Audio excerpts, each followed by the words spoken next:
So the commonest question that I get asked in MVD surgery center is how does any neurovascular conflict or neurovascular contact, or simply speaking a blood vessel and nerve in contact with each other and the blood vessel actually compressing, not only contact but more intimate contact and compression, how does it cause hemifacial spasms? I have made a similar video for trigeminal neuralgia, but I am making this video because this is a very important question.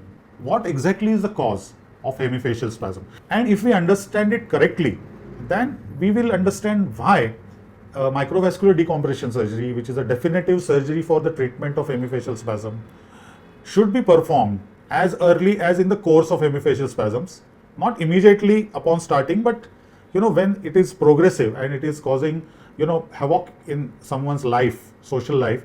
These spasms have to be cured because there is a cause for these spasms in most of the cases.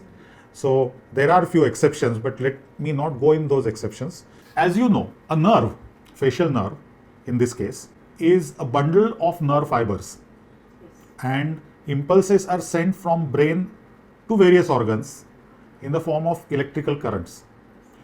So it's like a cable, okay, electrical cable.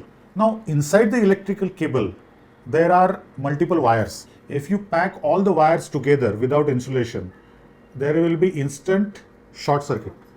So each and every wire, electrical wire, has got a rubber coating and they are insulated from one another, though they are packed together. Similarly, in a nerve, each nerve fiber is insulated by what is called as myelin sheath. It is equivalent of a rubber covering. It's a myelin sheath, and this myelin sheath is produced by Schwann cells. The type of cells called as Schwann cells when the nerve leaves brain. But when the nerve fibers enter inside the brain, the same nerve fibers are insulated by myelin produced from different cells which are called as oligodendrocytes. So you imagine a nerve fiber that up to here it is getting myelination by oligodendrocytes. When it leaves the brain, some other cell is causing some other cell is actually providing the insulation. So this is a transition zone. What we call as root entry zone is nothing but transition zone of one type of insulation or myelin to other type of insulation. You understood this much? Now, in some people, developmentally, this zone is defective or weak or hypersensitive. That means there is some defect in the transition part of providing the insulation. So either in this part the insulation in these cases is flimsy or at some points absent before the other insulation takes over. I will show this to you with the example of two wires. Let us assume that this wire represents the part of the nerve fiber inside the brain, and this wire represents part of the nerve after the nerve has left the brain. Okay, so where they meet is a transition zone because both have rubber coatings, one is blue, one is red. So if you focus here, I'll show you. So let us say that this is a normal transition zone, okay? There is no bare part of the nerve that is visible, correct? Now compare this with a defective zone. I will show you again here. So here what is happening? There is myelination inside the brain and again outside the brain, but in transition zone, this myelin is not well formed because one pattern is getting converted into another pattern. So some portion of this nerve is flimsily coated, or nerve means nerve fiber, I'm sorry. So individual nerve fiber, flimsily coated or not coated at all. You understand now? So people who have hemifacial spasms have developmentally defective transition zone first. Now, will it cause hemifacial spasm? No. There has to be a blood vessel which is pressing on this zone and imparting pulsations to this zone. Okay.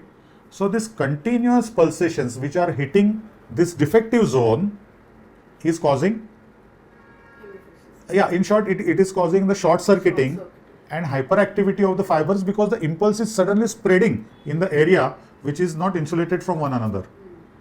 So, upon trying to just tense the face, the entire face is getting contracted. So in hemifacial spasm, you get contractions like this, uncontrolled, okay, on one side of the face. So this is the cause. And that is why many people ask me, now the questions on the sideline. Some people who have got their MRI done for some other reason, but they see a blood vessel, or a blood vessel is reported to be there in their cases, contacting the nerve or compressing the nerve. So they come to me and they ask me, sir, our report says that we have neurovascular conflict, but there is no hemifacial spasm. So what should we do? So the answer is they don't have to do anything. Because in their case, though blood vessel is there, their root entry zone or that zone portion of the nerve is not hypersensitive or defective. It is normal. So that blood vessel is not going to cause spasms in their case. Right. So there are two requirements. That zone has to be defective, and on the top of that there has to be a blood vessel compressing that zone. You get it? So there are two factors. Two factors. So A plus B have to be there. Either A alone or B alone will not cause spasms. So if you understand this correctly, then these questions will not repeatedly come, that how come if there are patients with compression seen on MRI and still not having spasms, how can you say that spasms are caused by a conflict? So you have to understand this subject correctly and deeply.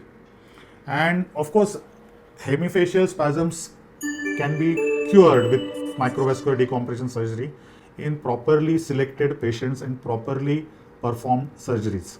It is a delicate surgery.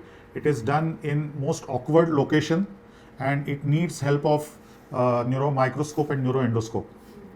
As in some other video, I have shown a very beautiful picture taken with neuroendoscope while operating on hemifacial spasms. I will show that picture again here, and you can see a blood vessel which is elongated, which is curving and coming in contact with the facial nerve. This is the facial nerve.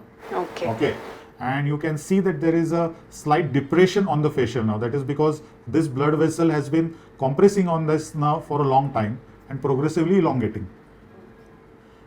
And you see this compression very beautifully, and with this technological help, you can decompress the nerve and cure hemifacial spasms. This is in short about what causes hemifacial spasm. So it is not only the presence of blood vessel. That blood vessel has to be elongated and pressing and sometimes really distorting the nerve, and that nerve has to be at the same time in that particular patient defective in that zone or hypersensitive. Right. You understand? So yes. This was about a common question asked about hemifacial spasm. I hope it helps many patients understand. I hope it helps many students of science, and stimulate them conduct research in such difficult neurosurgical areas in future. Thank you so much. Thank you.